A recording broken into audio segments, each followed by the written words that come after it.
ታዲዮስ እባክህ እረፍ።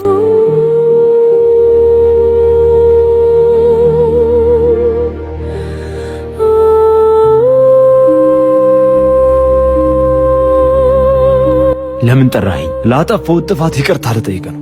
በጣም ጎበዝ፣ ጥሩ ተማሪ እወዳለሁ። የወሩ መጨረሻ ላይ ሽልማት ይኖርሃል። ለአሁኑ ግን ሂድ። ብርሃኔ እንሂድ።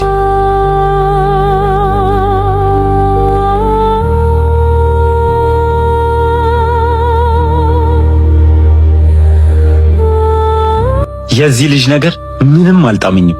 አይኑን አይታችሁታል? ፍርሃት የሚባል ነገር አይታይበትም። ታዲያ ምን ይደረግ? ትዕዛዝ ብቻ ስጣ። ይገደል። አለቃ፣ እሱም ማድረግ እንኳን ይከብደናል። አይከብድም። ካሁኑ ካላስወገድነው ቀስ በቀስ መንገሱ አይቀርም።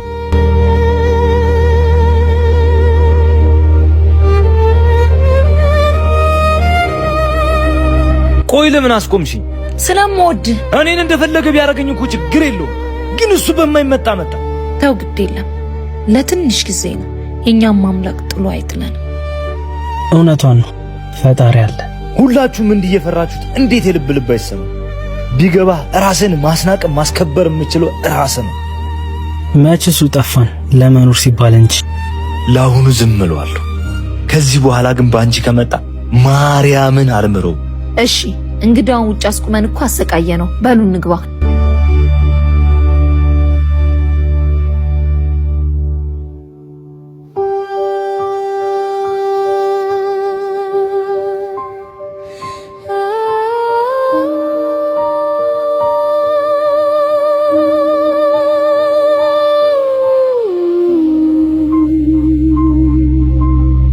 በጣም ጥሩ። አብርሃምን ከነሱ ጋር ማበር ጀምሯል ማለት ነው። ይሄን ለአለቃ ዘውዱ መናገር አለብኝ።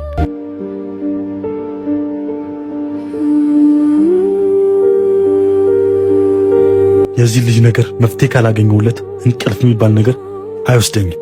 አታስብ አለቃ፣ ሁሉንም ነገር እናስተካክለዋለን። አለቃ፣ ምን ሆነ ነው? አብርሃም አንተን አታለዋል። ከታዲዮስ ጋር ሆኖ አብሮ ወደ ቤት ሲገቡ አየኋቸው። በጣም ጥሩ፣ እንሂድና እናያቸው እስኪ።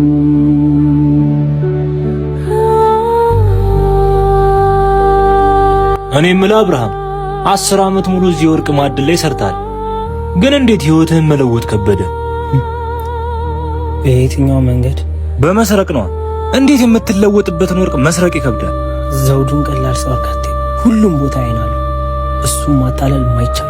ቆይ እስከ ዛሬ ራስን ለማስከበር ምን አርጋል? ምንም። ታዲያ ምንም ሳታረግ ነው እንዴ?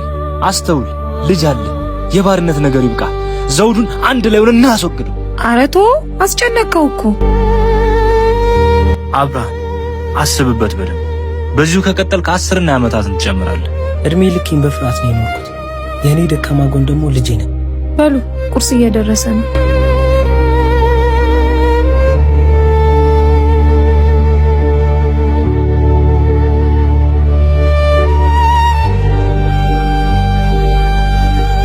በጣም ጥሩ፣ የሆነ ነገር እናደርጋለን። ህይወቱን ነው ማመሰቃቀል።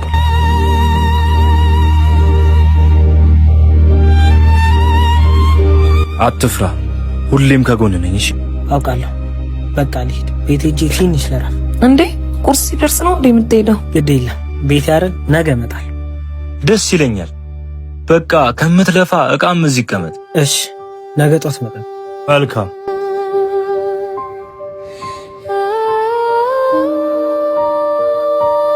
በጣም ጥሩ ሰው ነው። በጣም እንግባ።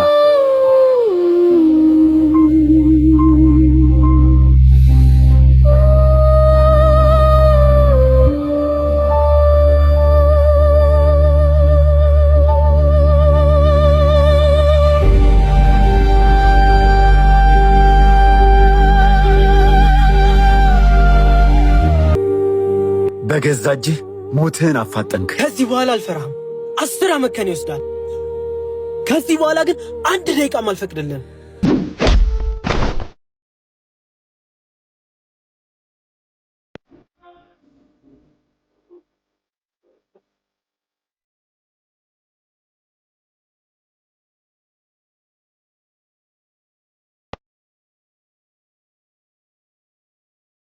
ውዴ ወይ ብርሃኔ ነው በሀሳቤ ችግር አለ እንዴ? የለም። ነገር ግን የአብርሃም ነገር እያስጨነቀኝ ነው። የሆነ ነገር አድርጌ ከዚህ ሰውዬ ማላቀቅ አለብኝ።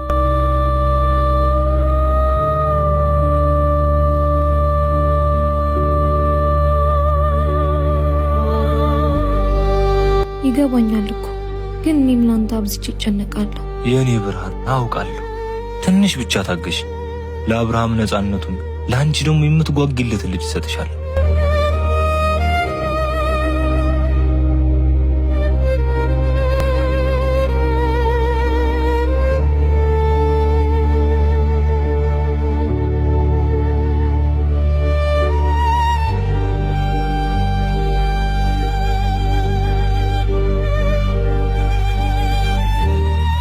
ከአንድ ወጠጤ ዱርዬ ጋር ገጥመህ የልብ ልብ ሰጠህ አይደል? ልጅ በእኔ ቁጥጥር ስር እንዳለች ዘነጋው እንዴ? አረመኔ ጨካኝ ነህ። ለሕፃን ልጅ ነፍስ እንኳን የማትራራ ዝም በል። ይህች ዓለም የጉልበተኞች ናት። እንዳንተ የተናቁ ልፍስፍሶችን አታስተናግድም። ቆይ እኔ ምን አደረግኩ? ከእኔ ምንድን ነው የምፈልገው? በጣም ጥሩ ጥያቄ። ታዲዮስን በገዛ እጅ እንድትገለው ፈልጋል። ምን? በጭራሽ ይህን አላደርግም። እርግጠኛ ነህ? አዎ፣ በጭራሽ እንዳታስበው። በጣም ጥሩ። ከልጅህ የታዲዮስ ነፍስ በለጠብ ማለት ነው? ምን ማለት ነው? ምን ለማድረግ እየሞከርክ ነው? ትእዛዜን የማትቀበል ከሆነ የልጅህን ሬሳ አሳቅፈዋለሁ። እሺ፣ ምንድን ነው የምትፈልገው? ታዲዮስን ትገለዋለህ፣ እኔ ደግሞ ሚስቱን ጨርሳታለሁ። አይ የምትል ከሆነ ግን ልጅህን አትጨርሰው። እሺ፣ እስማማለሁ። በጣም ጥሩ ጎበዝ ልጅ። ግን እንዴት ነው የማደርገው? ከዚህ በፊት አይቼም አድርጌም አላት። መጀመሪያ አንተ ታዲዮስ ቤት ሄደህ ታስወጣዋለህ። ከዛም እኛ ሚስቱን እንገላታለን። ቆይ እሱ ምን ብዬ ነው ማስወጣው? እሱ ያንተ ጉዳይ ነው። ነገር ግን ይህን ነገር ታበላሸውና ፊት ለፊት ልጅህን ገድያት ዕድሜ ልክህን እንድትኳትን ነው ማደርግ። እሺ በቃ ሄድ። ቆይ አብረን ነው የምንሄደው።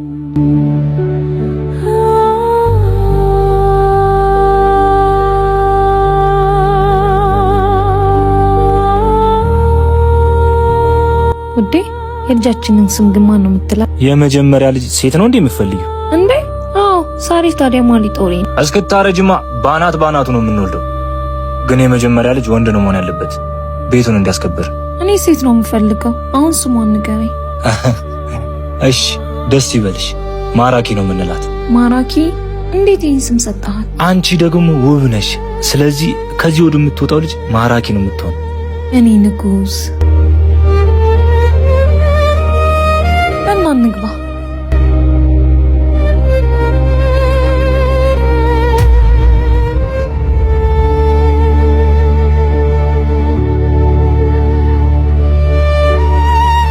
ነገሩን ታበላሸውና በልጅ ሕይወት ትፈርዳለህ።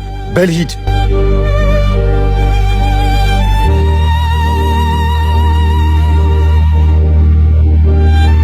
ታዲዮስ ታዲዮስ! እንዴ አብርሃም እንዴት መጣ? ትንሽ ደብሮኝ ነበር። ወጣ ብለን እናውራ። እሺ ግን ምን ሆነሃል? ምንም፣ ትንሽ ደብሮኝ ነው። ከፈለክ ና ግባና ረፍት አድርግ። ግድ የለም እንሂድ። ታዲዮስ ቶሎ እመጣለሁ። እሺ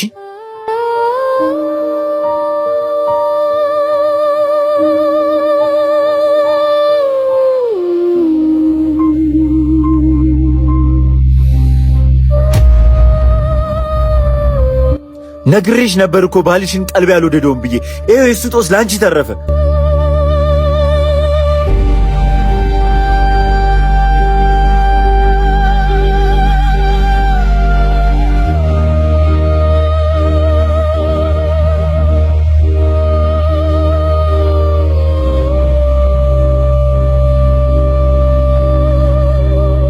ቆየውን ከሁሉ ለምን አትነግረኝም?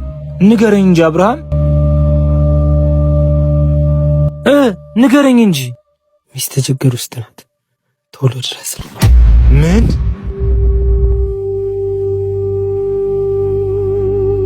ይቅር በለኝ ወንድሜ፣ በልጄ ምክንያት ነው።